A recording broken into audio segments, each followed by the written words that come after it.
Matthew chapter 3 verse 1-17. 1. At ng mga araw na yaon ay dumating si Juan Bautista, na nangangaral sa ilang ng Judea, na nagsasabi. 2. Mangagsisi kayo, sapagkat malapit na ang kaharian ng langit. 3. Sapagkat ito yaong sinalita sa pamamagitan ng propeta Isaias, na nagsasabi, ang tinig ng isang sumisigaw sa ilang, ihanda ninyo ang daan ng Panginoon, tuwiran ninyo ang kanyang mga landas.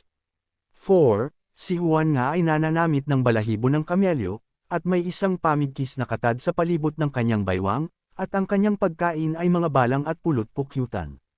5. Nang magkagayoy nilabas siya ng Jerusalem, at ng buong Judea, at ng buong lupain sa palibot-libot ng Jordan. 6. At sila'y kanyang binabautismuhan sa ilog ng Jordan, na ipinahahayag nila ang kanilang mga kasalanan. 7. Datapwat nang makita niyang marami sa mga Fariseo at Seduso na nagsisiparon sa kanyang pagbabautismo, ay sinabi niya sa kanila, kayong lahi ng mga ulupong, sino ang sa inyo'y nagpaunawa upang magsitakas sa galit na darating? 8.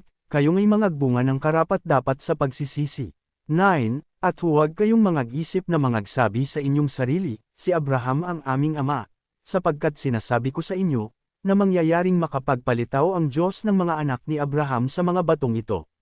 10. At ngayon pa'y nakalagay na ang palakol sa ugat ng mga punong kahoy, ang bawat punong kahoy nga na hindi nagbubungang mabuti ay pinuputol at inihahagis sa apoy. 11. Sa katotohanan ay binabautismuhan ko kayo sa tubig sa pagsisisi, datapwat ang dumarating sa hulihan ko ay lalong makapangyarihan kaysa akin, na hindi ako karapat-dapat magdala ng kanyang pangyapak, siya ang sa inyo'y magbabautismo sa Espiritu Santo at apoy. 12. Nasa kanyang kamay ang kanyang kalaykay, at lilinisin niyang lubos ang kanyang giikan, at titipunin niya ang kanyang trigo sa bangan, datapwat ang dayami ay susunugan sa apoy na hindi mapapatay. 13. Nang magkagayoy naparoon si Jesus mula sa Galilea at lumapit kay Juan sa ilog ng Jordan, upang siya'y bautismuhan niya. 14. Datapwat ibig siyang sansale ni Juan, na nagsasabi, kinakailangan ko na ako'y iyong bautismuhan, at ikaw ang naparirito sa akin.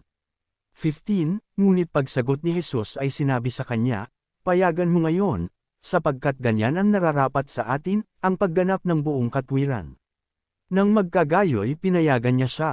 16. At nang mabautisemuhan si Jesus, pagdakay umahan sa tubig, at narito, nang gabuksan sa kanya ang mga langit, at nakita niya ang Espiritu ng Diyos na bumababang tulad sa isang kalapati, at lumalapag sa kanya.